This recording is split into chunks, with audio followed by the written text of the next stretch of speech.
की पुढचं growth engine हे आपलं महाराष्ट्रच असणार आहे. आणि शेवटच्या दोन गोष्टी मला सांगितल्या पाहिजे, कारण मी खूप वेळ घेतोय, मला लक्षात येत आहे, पण मला सांगितलं पाहिजे की सगळ्यात महत्त्वाचं आम्ही बॅलन्स्ड ग्रोथकडे गेलो.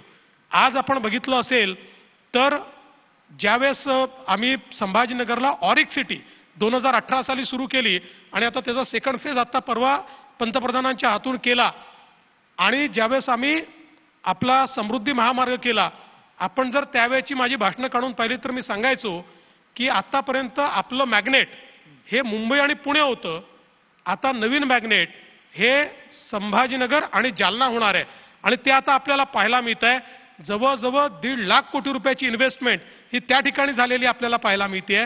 तसंच मी हे सांगितलं होतं की ज्यावेळेस मी मुख्यमंत्री होतो तर आपण गडचिरोलीला मायनिंग सुरू केलं, आणि मी त्यावेळेस बोलायचो की गडचिरोलीची कॅपॅसिटी अशी आहे की आपलं next steel city of India ही गडचिरोली होऊ शकते.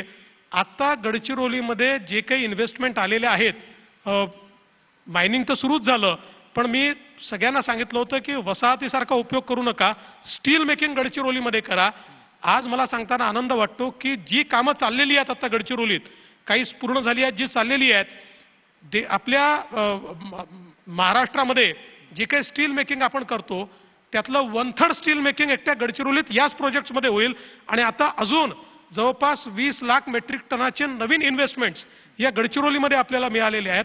एकूण जर विदर्भाचा आपण विचार केला तर गेल्या एका वर्षामध्ये 1 लाख कोटीच्या इन्व्हेस्टमेंट्स या विदर्भामध्ये आपण त्या ठिकाणी आणलेले आहेत. त्यामुळे एक बॅलन्स्ड अशा प्रकारची ग्रोथ.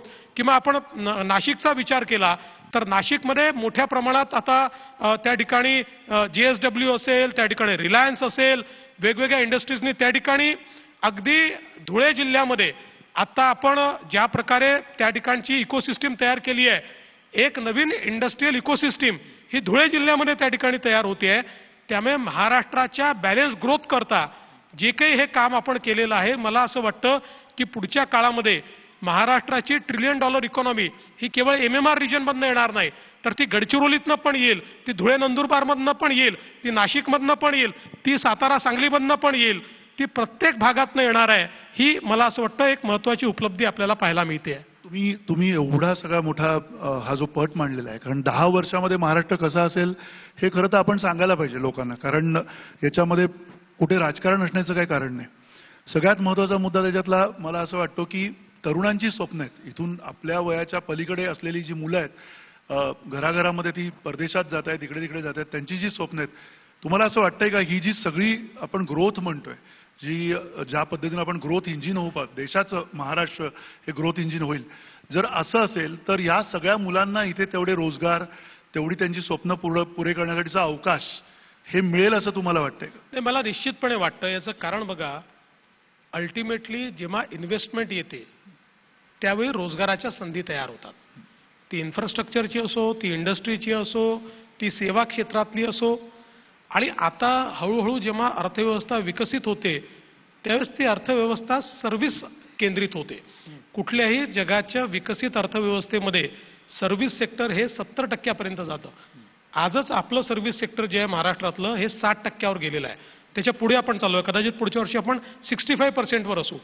त्यामुळे मोठ्या प्रमाणात रोजगाराच्या संधी त्यातनं या तयार होत असतात. आणि आता जे काही मॅन्युफॅक्चरिंग पुश आपल्याला मिळत आहे त्यातनं रोजगाराच्या संधी तयार होतात. सगळ्यात महत्त्वाचं काय आहे तर आपल्याकडची सगळ्यात मोठी अडचण ही आहे की शेती आधारित अर्थव्यवस्था ज्या भागांमध्ये आहे त्या भागामध्ये शेतीला सर्व्हिस सेक्टरशी जोडल्याशिवाय शेती फायद्याची होऊ शकत नाही. आणि म्हणजे आपण जवळपास आपण बघितलं असेल तर 2011 पर्यंत आपले जे काही सेन्सस झाले आहेत त्या सेन्ससमध्ये शेती क्षेत्रातनं महाराष्ट्रामध्ये जवळपास 45% रोजगार येत होता. हा खरा रोजगार नाही आहे. म्हणजे जेवढा समजा शेतीमध्ये जेवढ्या लोकांना रोजगार देण्याची क्षमता आहे त्यापेक्षा जास्त लोक शेतीवर अवलंबून होते. त्यामुळे त्यांना त्यांच्या मेहनताना मिळत नव्हता आणि त्यातनं एक मोठी अडचण देखील तयार होत होती. हळूहळू आता सर्व्हिस सेक्टरशी आपण ते जोडल्यामुळे म्हणजे आपण या ठिकाणी नानाजी देशमुख कृषी समृद्धी योजना आणली, विदर्भ मराठवाड्यामध्ये स्मार्ट सारखी योजना आपण आणली आणि शेतीला ॲग्री बिझनेस मध्ये आपण कन्वर्ट करतो आहोत. शेतीला एक व्हॅल्यू चेनमध्ये आपण त्या ठिकाणी परिवर्तित करतो आहोत. शेतीमध्ये जोपर्यंत गुंतवणूक होणार नाही आणि रोजगाराकरता शेतीवरचा भार हा जोपर्यंत आपण अन्य क्षेत्रांमध्ये म्हणजे सर्व्हिस सेक्टरमध्ये ट्रान्सफर करणार नाही तोपर्यंत शेती ही फायद्याची होऊ शकत नाही. आणि म्हणून त्या प्रकारचा प्रयत्न आपण सुरू केला. मी असं